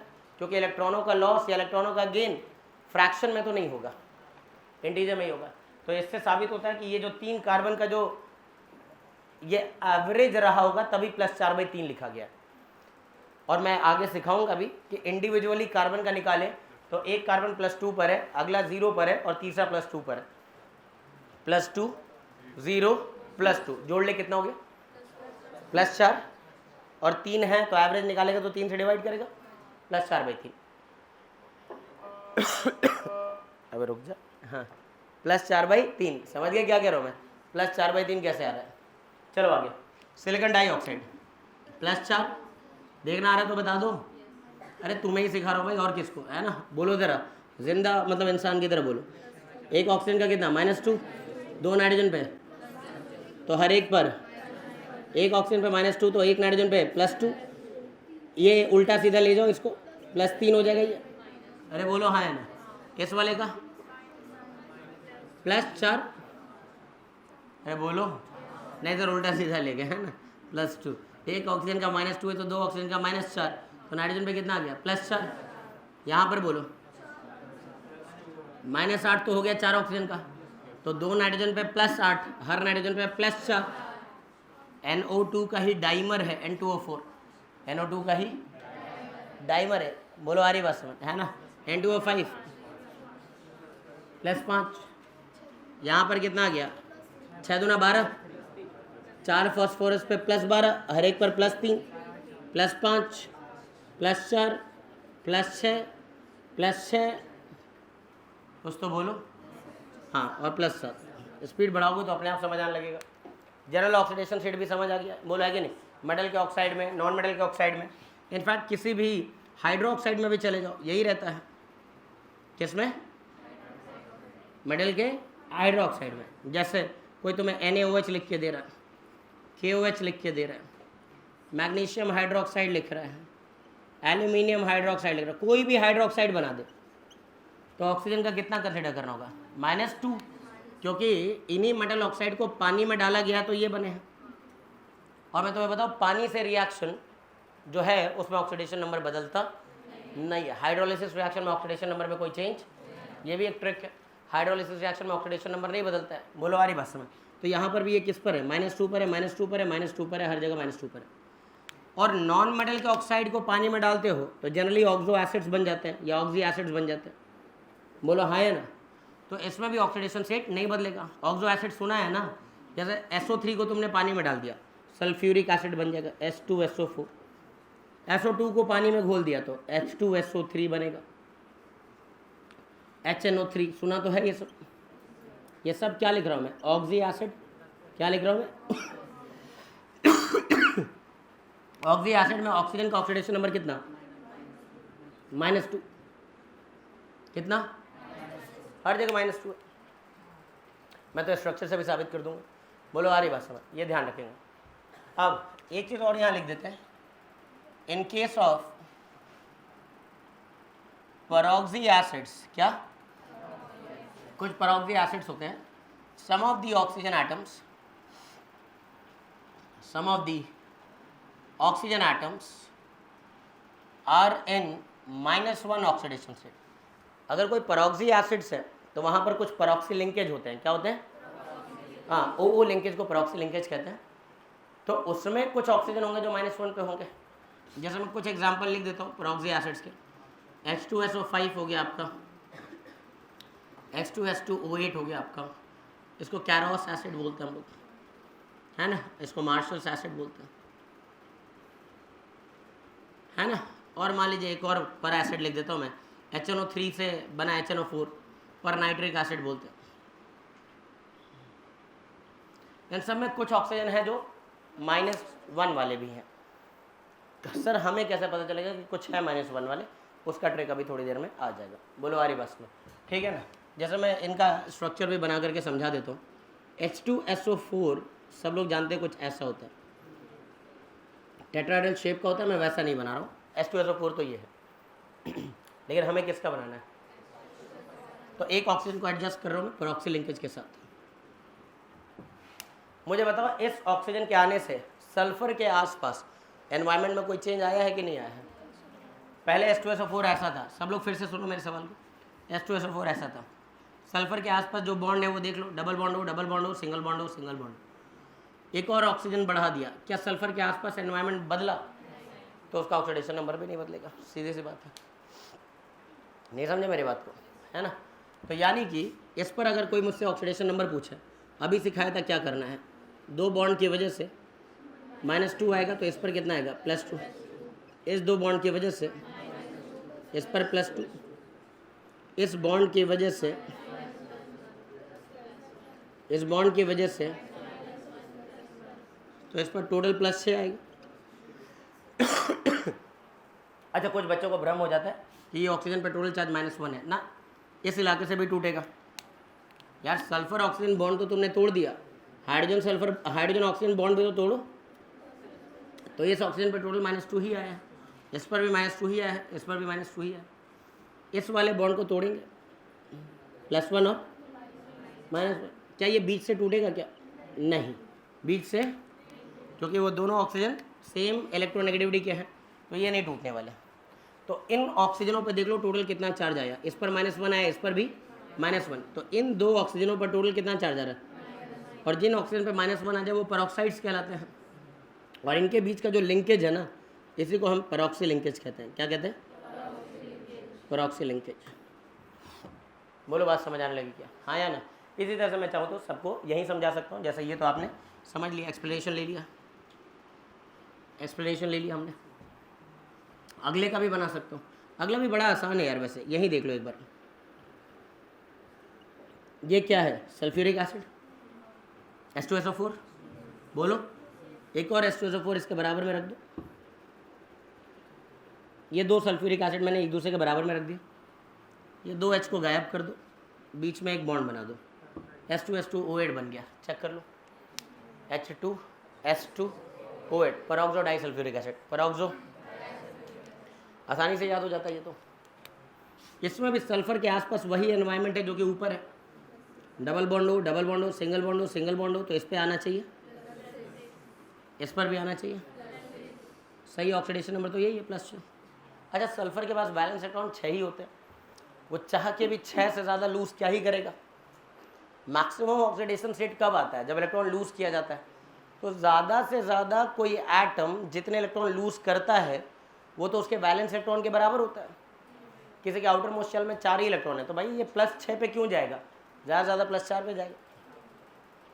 तो सल्फर ग्रुप 16 का एलिमेंट है, सल्फर के पास 6 वैलेंस इलेक्ट्रॉन है, 6 से ज़्यादा लूज नहीं करेगा, +6 पे ही आएगा। लेकिन इस पर अगर तुमसे मैं ऑक्सीडेशन नंबर पहले निकलवाता, तुम +8 बोल देते अपने एक्स वाले मेथड से, गलत हो जाता। +8 पे सल्फर जा ही नहीं सकता। तो +8 क्यों आया? क्योंकि हम सभी ऑक्सीजन को -2 वाला मान के चल रहे हैं। सच्चाई ये है कि सभी ऑक्सीजन -2 वाले नहीं समझे मेरी बात को? समझे ना? बोलो है कि नहीं? सल्फर कभी +8 पे, मैक्सिमम ऑक्सीडेशन स्टेट का रूल अभी लिखने वाला हूँ मैं, पहले इतना समझो। इन पर कितना चार्ज आ रहा है? -1 और -1। अब यहाँ से कई छोटे छोटे सवाल बनते हैं। जैसा मैं पूछूं कि इस वाले में H2SO5 में पेरोक्साइड टू ऑक्साइड रेशियो क्या है? पेरोक्साइड टू, एक चीज़ ऐसे भी सोचा जा सकता है कि एक पेरोक्सी लिंकेज मतलब 2 पेरोक्साइड, इसके अंदर एक पेरोक्सी लिंकेज याद आ गया तो 2 ऑक्सीजन इसमें पेरोक्साइड वाले हैं, 3 ऑक्सीजन ऑक्साइड वाले हैं, 2:3। बोलो गधू। इस वाले में भी एक ही पेरोक्सी लिंकेज है तो 2 ऑक्सीजन -1 वाले हैं, 6 ऑक्सीजन -2 वाले हैं, 1:3। बोलो, परसेंटेज मिल जाएगा फिर, है ना? अगर मैं इस वाले में पूछूं ये कौन सा है? H2SO8। बोलो भाई, हाँ है ना? और ये वाला अपना कौन सा है? H2SO5। बोलो है कि नहीं? तो इसमें अगर मैं परसेंटेज पेरोक्साइड पूछूं, क्या पूछूं? सर 8 में से 2 थे, 8 में से 2 थे इंटू 100, 25%। तो इसके अंदर क्या है? पेरोक्साइड्स। ऐसे ऐसे सवाल बनाने वाले बनाते हैं भाई। अब तुम ठीक से नहीं जानोगे इन केसेस को तो गलती करके आओगे। बोलो आ रही बात समझ? परसेंट निकालना भी नहीं आता क्या? कुछ कहेंगे सर 6 क्यों नहीं रखा? अभी टोटल से डिवाइड किया जाता है पागल, परसेंट निकालने के लिए। तुम्हारी ही सवाल था, मैं जान रहा हूँ, ठीक है ना? यही बोलने वाली थी तुम, ठीक है ना? इसके अंदर बताओ परसेंटेज पेरोक्साइड। 5 में से 2 है, अरे बोलो हाँ है ना? कितना? 40%। चीज़ें समझ आ रही हैं क्या? बोलो। अगर ये सारे ऑक्सीजन -2 वाले हो जाए, अगर ये सारे ऑक्सीजन तो -8 तो इनका हो जाएगा, और हाइड्रोजन का +1 +7, नाइट्रोजन का +7 संभव ही नहीं है, नहीं है ना? क्योंकि नाइट्रोजन के पास कितने वैलेंस इलेक्ट्रॉन है? 5। कहाँ से जाएगा वो +7 पे? तो मतलब एक जनरल रूल बन गया कि सर अगर 4-5 आप कंपाउंड दे रहे हैं और कहेंगे बताओ किसमें पेरोक्सी लिंकेज है, तो सर जहाँ ऑक्सीडेशन नंबर मैक्सिमम से ज़्यादा आ रहा है वहाँ पेरोक्सी लिंकेज तो है ही है। ये एक छोटा सा रूल है। बोलो आ रही बात? Whenever you calculate the oxidation number of the central metal atom and you find it out that it is more than the maximum oxidation state, then definitely there is some peroxy linkages. There are definitely some oxygen which are present in -1 oxidation state, not in -2 oxidation state, in order to balance the charges. बोलो आ रही बात समझ? हाँ या ना? मेरी बात clear हो गई है? जैसे यहाँ पर अगर पाँचों के पाँचों ऑक्सीजन -2 वाले होते हैं, -2 और -10 और +2, +8 आता, संभव ही नहीं। मतलब कुछ ऑक्सीजन -1 वाले तभी चार्ज बैलेंस होगा। बोलो। और अक्सर इस केस में देखा गया है, ऐसे केसेस में अक्सर देखा गया है कि सही ऑक्सीडेशन नंबर मैक्सिमम के ही बराबर है। सही ऑक्सीडेशन नंबर, जैसे मैंने यहाँ निकाला +8 आ गया, +8 हो नहीं सकता, सही क्या है? +6, जो मैक्सिमम है वही है। अक्सर ऐसा देखा गया है, सिवाय एक कंपाउंड जो मुझे याद आ रहा है K3CrO8, वो अलग है। यहाँ पर अगर देखें तो -16 और +2, -14, तो 2 सल्फर पे +14, तो हर सल्फर पे +7, ये भी नहीं संभव है। तो +7 आ गया तो गलत है डेफिनेटली। सही क्या है? +6। सर ने कहा था कि अक्सर यही होता है कि सही वाला ऑक्सीडेशन नंबर मैक्सिमम के ही बराबर हो जाता है। ये सारी छोटी छोटी बात याद रखोगे तो इसी लिस्ट में एक और जोड़ सकता हूँ मैं एग्जाम्पल, जो कि ऑक्सो एसिड तो नहीं है लेकिन फिर भी बटरफ्लाई स्ट्रक्चर के बारे में सुनाइए। डी ब्लॉक में पढ़ाता हूँ मैं ये। CrO5 बनता कैसे है पता है किसी को? इसका मेथड ऑफ प्रिपरेशन, कोई भी बच्चा बैठा हुआ, बनता कैसे? बटरफ्लाई नहीं बनाना है, कंपाउंड ये कैसे बनता है? बोलो, अरे compound chemical lab method to prepare this compound. Butterfly तो अरे बटरफ्लाई है ना।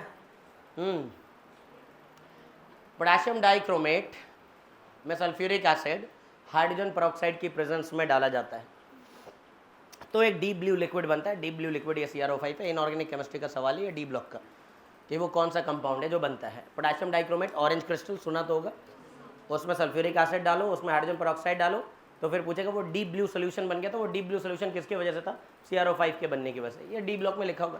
खैर सब मुझे स्ट्रक्चर बना के दिखा रहे, देखो सर मेरे को तो आता ही है। खैर CrO5 ऑक्सीडेशन नंबर +10 आ गया होगा, चेक करो। तुम सॉल्व करने लगे तो +10 है ना, +10 तो भूल ही जाओ। पूरी पीरियोडिक टेबल में मैक्सिमम ऑक्सीडेशन नंबर +8 है। रुदीनियम और ऑस्मियम का डी ब्लॉक के एलिमेंट है, रुदीनियम और osmium. Highest oxidation state in periodic table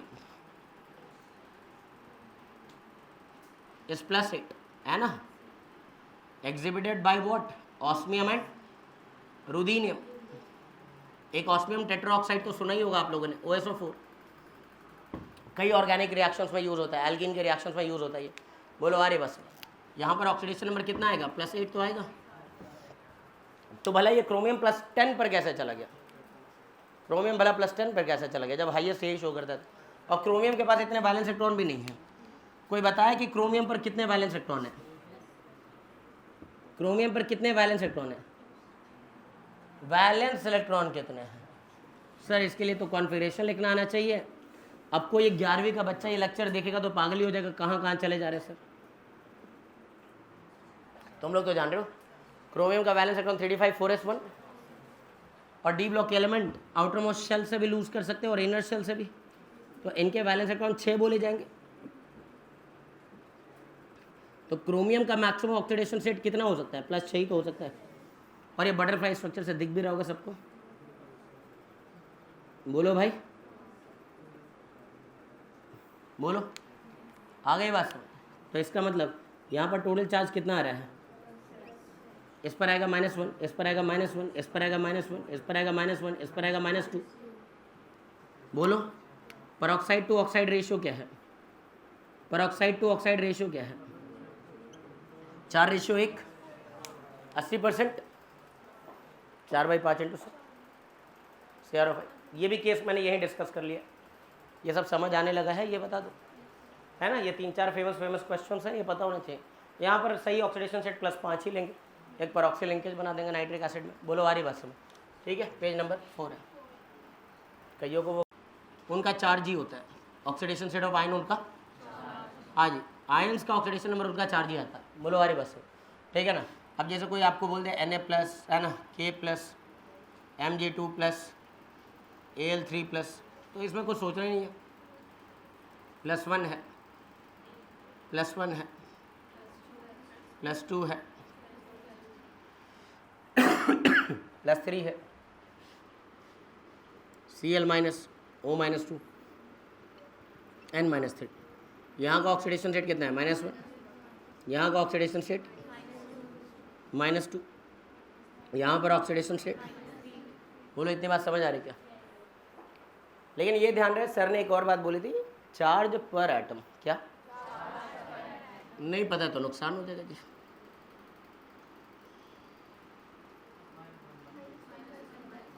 अब तो समझ गया। यहाँ का ऑक्सीडेशन स्टेट कितना है? यहाँ पर -1 ही आ जाएगा। चार्ज पर एटम तो देखो, एक एटम का, ये नहीं कि आयन दिख रहा तो सर ने बोला था चार्ज। अरे यार 3 एटम पर -1 है ना, एक एटम का चार्ज ऑक्सीडेशन स्टेट कहलाता है। बोलो हाँ या ना, ये सब ध्यान रखेंगे। रूल नंबर 8 है ना, इन अ radical sum of oxidation state of all the atoms equal to their charge, equal to their। अगर कोई रेडिकल है तो जितने एटम है सबका मिला करके चार्ज के बराबर आना चाहिए। रेडिकल समझते हो? जैसे ये एसिडिक रेडिकल है सल्फेट। अब इसमें सल्फर का ऑक्सीडेशन नंबर निकालना, मान लो वो X मान लिया मैंने। 4 ऑक्सीजन का मेरे को पता है कि -2 ही होता है। सर ने बोला था ऑक्सो एसिड में या ऑक्सो अनायन में हमेशा -2 ही आ गया। मिला करके किसके बराबर? -2 के बराबर। X की वैल्यू +6 आ गई तो ऑक्सीडेशन नंबर निकल के आ गया।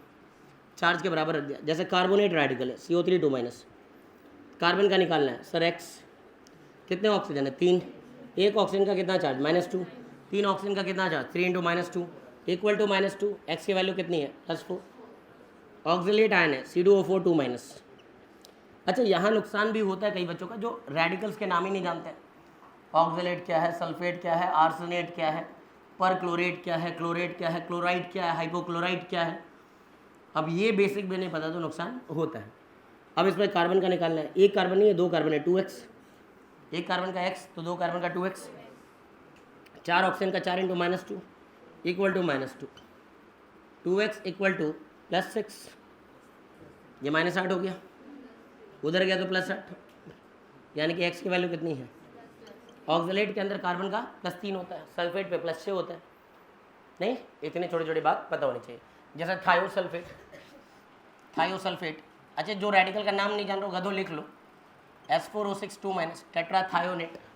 मैं तो ग्रुप में लिख के भेज दूँ तब भी यही हाल रहेगा, है ना, याद नहीं कर पा रहे हो, दिक्कत हो जाएगी। Sulphate, carbonate, oxalate, thiosulphate, tetrathionate. अच्छा यहाँ रेडिकल को याद करने का फ़ायदा मिलता है कोऑर्डिनेशन केमिस्ट्री में, इनको लीगेंड्स बोलते हैं हम लोग वहाँ पर। ऑक्सीलेट को ऑक्सीलेट हो, कार्बोनेट को कार्बोनेट हो, सल्फेट को सल्फेट हो, तो भाई जब 2 जगह 3 जगह ज़रूरत पड़ने वाली तो क्यों नहीं याद कर लिया जाए। ये थायोसल्फेट है, ये टेट्राथायोनेट है, थायोसल्फेट टेट्राथायोनेट, टेट्राथायोनेट, ये फॉस्फेट है, क्या है फॉस्फेट, इसको फॉस्फेट बोलते हैं। जिनको नहीं पता लिख लो, कोई दिक्कत नहीं है ना। ClO3- को क्या बोलते हैं क्लोरेट, सुनना ClO3- को एक कम करोगे तो क्लोराइट, एक बढ़ाओगे तो पर क्लोरेट, पर क्लोरेट, यह है क्लोरेट, एक बढ़ाए तो पर क्लोरेट, एक घटाए तो क्लोराइट, और एक और कम कर दिए तो हाइपोक्लोराइट।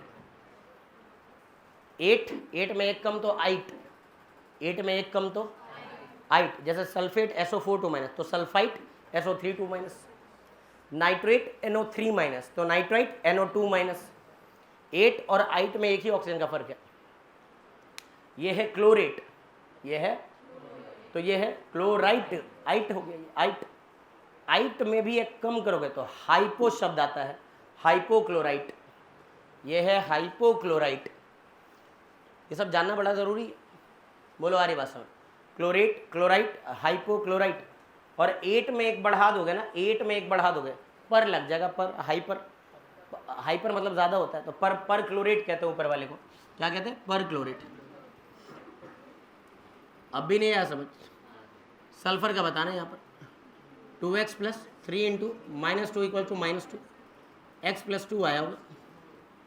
बोलो ये एवरेज है कि नहीं है, क्योंकि ये 2 सल्फर का +4 आना चाहिए था, तो एक का हमने एवरेज +2 बता दिया है।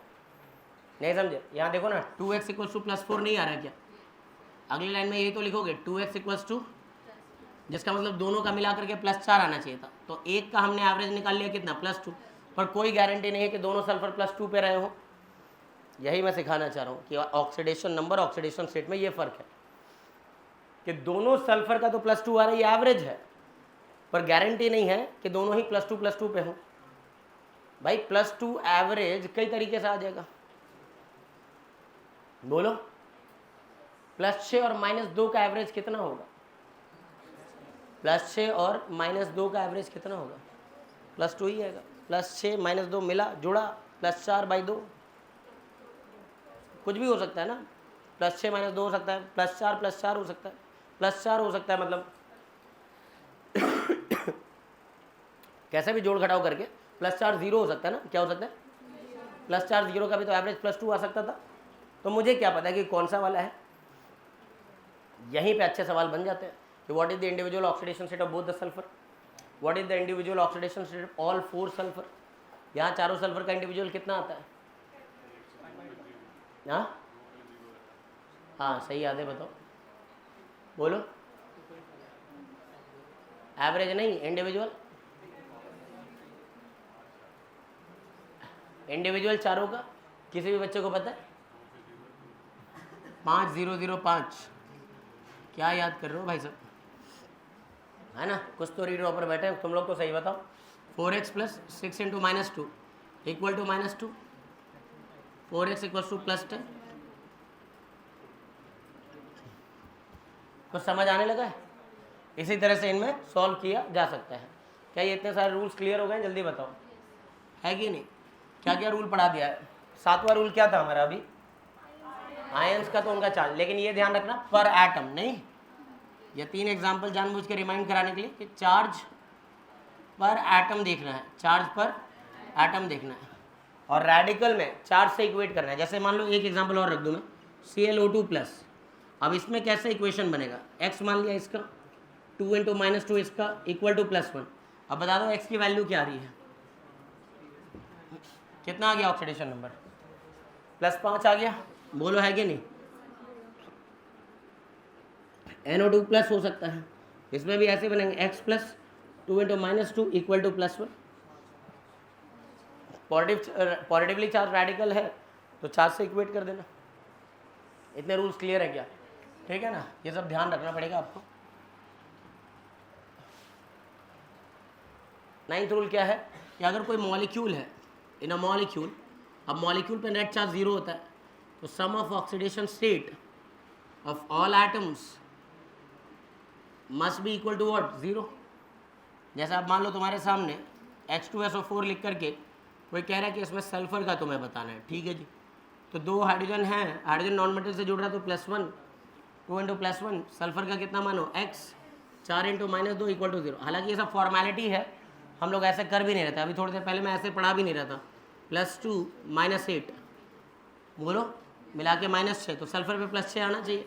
वो तो ऊपर से भी दिख रहा है +6 ही आएगा। मेरा यही तरीका होता है। खैर बोलो आ रही बात समझ, ठीक है ना? अगर मान लो आपके सामने ये कंपाउंड है Na2CrO4, तो ये भी बिल्कुल ऐसा ही है जैसे H2SO4 है, वैसे ही ये भी है। +2 -8 +6 आ जाएगा, है ना? Na2Cr2O7, इसका टोटल चार्ज है +2, इसका टोटल चार्ज है -14, -12, तो दो क्रोमियम पे +12, हर क्रोमियम पे +6। ये मेरा तरीका, बाकी इक्वेशन तो तुम बना के करते ही हो, पूरी दुनिया करती है ऐसे। सो बोलो आ रही बस में, ठीक है ना? अगर मान लो आपके पास है ऑक्सैलिक एसिड H2C2O4, इसका आ गया +2, इसका आ गया -8 +6, तो +3 आ गया। नहीं आया ना समझ? नहीं चल रहा ना दिमाग चलाना पड़ेगा अपना। ऐसे ही चलता है भाई, ऐसे कर लोगे तो टाइम बचेगा तुम्हारा। K4FeCN6 कॉम्प्लेक्स की तरफ चलते हैं थोड़ा। एक साइनाइड पे सबको पता है -1 होता है। इसका हो गया कितना? -6, इसका हो गया कितना? +4, मिला के -2, तो इस पर +2 आएगा। +2 पे नेट चार्ज 0 हो जाएगा। बोलो हाँ या ना? अरे नहीं आने लगा समझ? तो अल्टीमेटली इस चैप्टर में तो चार्ज पता होना चाहिए, चार्ज नहीं पता है तो दिक्कत हो जाएगी। बोलो है या नहीं? इस पर हम बाद में आ जाएंगे। इनका सही ऑक्सीडेशन नंबर का इक्वेशन बना लेना, 2 into +1 + x + 4 into -2 equal to 0। कहाँ 14 आया था बताना? कहीं 14 बता रहे हो क्या? 2 into +1 + 2x + 7 into -2 equal to 0। 2 into +1 + 2x 4 into -2 equal to 0। ये बस लिखने के लिए, नोट सुंदर लगे इसलिए। 4 इंटू +1 आयरन का x, 6 साइनाइड का 6 इंटू -1 इक्वल टू 0, बस हो जाएगा। बोलो आगे बस। और rule number 10, maximum and minimum oxidation state का रेंज कैसे देखा जाता है? अभी थोड़ी देर पहले समझाया मैंने। मैक्सिमम मतलब इलेक्ट्रॉन लूज करना है, ज़्यादा से ज़्यादा कितने लूज कर सकते हैं? तो जितने ज़्यादा से ज़्यादा 8। बात सही है, मतलब कौन कितने ज़्यादा से ज़्यादा लूज करेगा वो डिपेंड करेगा उसका आउटर मोस्ट शेल में कितने इलेक्ट्रॉन है।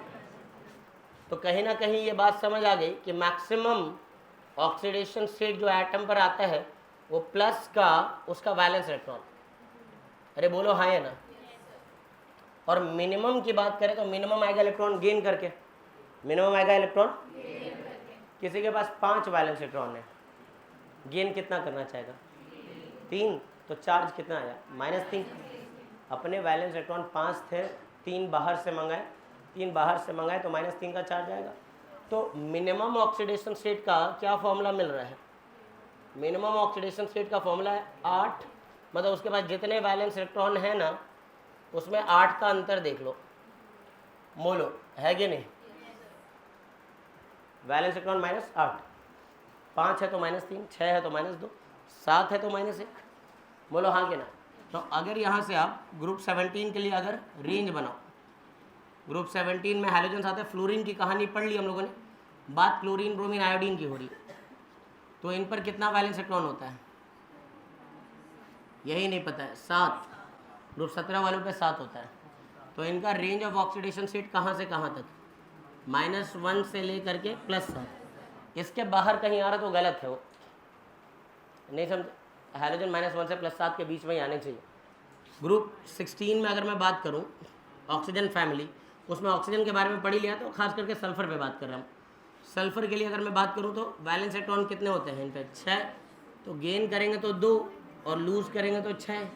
इस रेंज में आना चाहिए तभी सही है। ग्रुप 15 में नाइट्रोजन और फॉस्फोरस की बात कर रहा हूँ मैं। वैलेंस इलेक्ट्रॉन कितने हैं इन पर, -3 से लेकर के +5 तक ये इनका रेंज।